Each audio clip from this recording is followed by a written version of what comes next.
Abdullah bin Umar radhiyallahu anhu, sahabat Nabi yang mulia, berkata kalimat yang sangat baik, ringkas, padat, harusnya difahami. Dia mengatakan, sungguh menolak 1/4 dirham, ya, atau maaf, 1/6 dirham. Kalau seandainya kita mungkin 10.000 rupiah, dibagi lagi, dibagi 6, itu saja jumlah yang kecil, misalnya 1.500 rupiah atau 1.000 rupiah. Bahasa seperti kurang itu. Sungguh menolak 1/6 dirham dari keharaman adalah lebih baik daripada 100.000 dirham yang dinafkahkan di jalan Allah. Berapa banyak orang tidak faham ini teman-teman. Dia berpikir dengan menginfakkan 100 juta pahalanya lebih besar daripada dia menolak yang haram. Padahal anda menolak, menurut Abdullah bin Umar radhiyallahu anhu, satu rupiah atau 10.000 rupiah anda tolak haram, ditawarkan, enggak, ini saya enggak mau karena haram. Itu menurut Abdullah bin Umar lebih besar pahalanya dibandingkan berinfak dengan 100.000 dirham.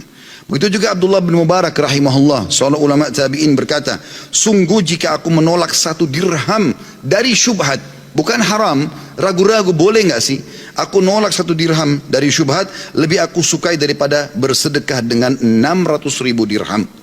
Saudaraku seiman, pendapatan haram akan merusak hati anda, mendatangkan penyakit kronis, merusak rumah tangga, melahirkan generasi dari sperma anda karena sumber haram yang akan menyusahkan anda nanti. Berapa banyak orang kaya, rumahnya mewah, mobilnya mewah, kaya raya, semuanya ya bisa dipuji oleh manusia, tapi sumber haram. Ternyata lahir anak yang akhirnya jadi pembunuh bagi dia di saat anak itu sudah dewasa dan menyusahkannya. Juga teman-teman akan menyusahkan hati, menyusahkan hidup.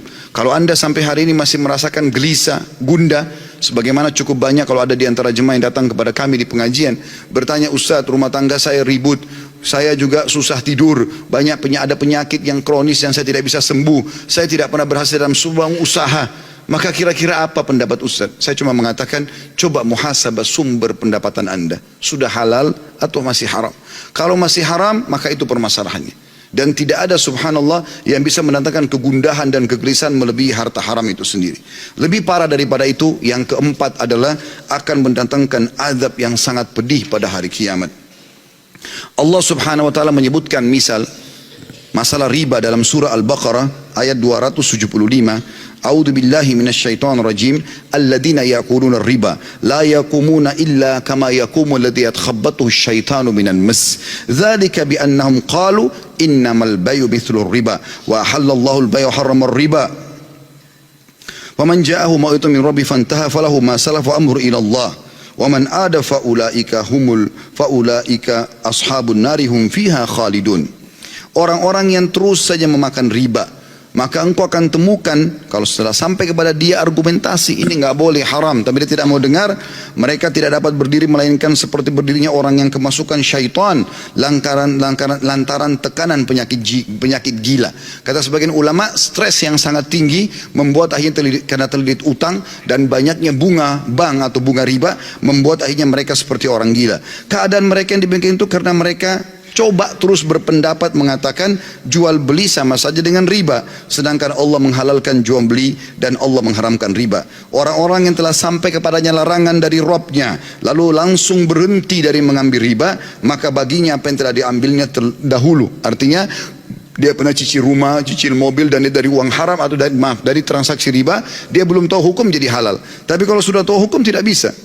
Lalu Allah mengatakan, dan urusannya terserah kepada Allah. Orang yang mengulangi mengambil riba setelah jelas padanya argumentasi, maka Allah mengatakan mereka adalah penghuni neraka dan mereka akan kekal di dalamnya. Di dalam sebuah hadis riwayat Tabarani, kata Nabi SAW, ayyuma lahmin nabata min suhtin fannaru awla bih. Sesungguhnya daging yang tumbuh dari pendapatan yang haram, maka neraka lebih pantas baginya. Saudaraku seiman, disebutkan dalam statement yang disampaikan oleh seorang sahabat yang mulia, dia mengatakan juga kalimat yang sederhana tapi sangat besar sekali efeknya. Sa'ad bin Abi Waqqas radhiyallahu anhu, beliau berkata, tidaklah aku mengangkat satu suap ke mulutku melainkan aku dalam keadaan mengetahui pasti dari manakah datangnya dan dari mana keluarnya. Kalau saya pun yang beli, sumber saya dari mana? Kalau saya dikasih sama orang lain, saya tahu dari mana sumbernya orang itu. Wahab bin Munabbi juga berkata, barang siapa yang ingin doanya dikabulkan Allah Ta'ala, maka hendaklah ia memperbaiki makanannya. Kita teman-teman sekalian, banyak di antara muslimin yang coba mencari alasan untuk membenarkan yang haram supaya jadi halal. Dan ini sebenarnya sifat kaum Yahudi. Dan kita tidak boleh seperti mereka. Haram dalam Islam, haram tidak akan berubah sampai hari kiamat. Dan itu disuruh kita pelajari untuk dijauhi. Halal dalam Islam, kita disuruh pelajari dan nikmati. Nabi SAW mengatakan dalam hadis tentang sifat orang Yahudi dalam hadis Bukhari, qatalallahu al-yahud lamma harramallahu alaihim syuhumaha jamaluhu thumma ba'uhu fa'aqaluha. Semoga Allah membinasakan kaum Yahudi ketika Allah mengharamkan kepada mereka lemak bangkai. Bangkai haram, lemaknya pun ikut haram, tidak boleh karena dia sama bagian daripada daging itu. Lalu mereka menyiasatinya dengan cara mereka menarik, mengeluarkan lemak itu, kemudian mereka mengeringkannya, lalu mereka menjual dan memakan nilainya. Saudaraku seiman, perbuatan-perbuatan seperti ini karena mereka lupa kalau Allah Subhanahu wa taala Maha mengetahui, Allah Maha melihat, dan Allah itu teman-teman selain daripada Dia adalah Ghafurur Rahim, Maha Pengampun dan Maha Penyayang, jangan cuma berpegang pada satu ayat itu, tapi Allah juga Syadidul Iqab, amat berat siksaannya. Kita renungi sama-sama sebagai penutup, dan akan saya tutup dengan kisah yang sederhana nanti, adalah firman Allah Subhanahu wa taala dalam surah Al-Baqarah ayat 281. A'udzu billahi minasyaitonir rajim. Wattaqu yawman turja'una fihi ila Allah, thumma tuwaffa kullu nafsin ma kasabat wa hum la yudhlamun. Maka takutlah kalian semua, kata Allah, ketika kamu semua akan dikembalikan kepada Allah pada hari kiamat. Kemudian setiap orang diberi balasan yang sempurna sesuai dengan apa yang telah dilakukannya, dan mereka tidak akan dizalimi sedikit pun.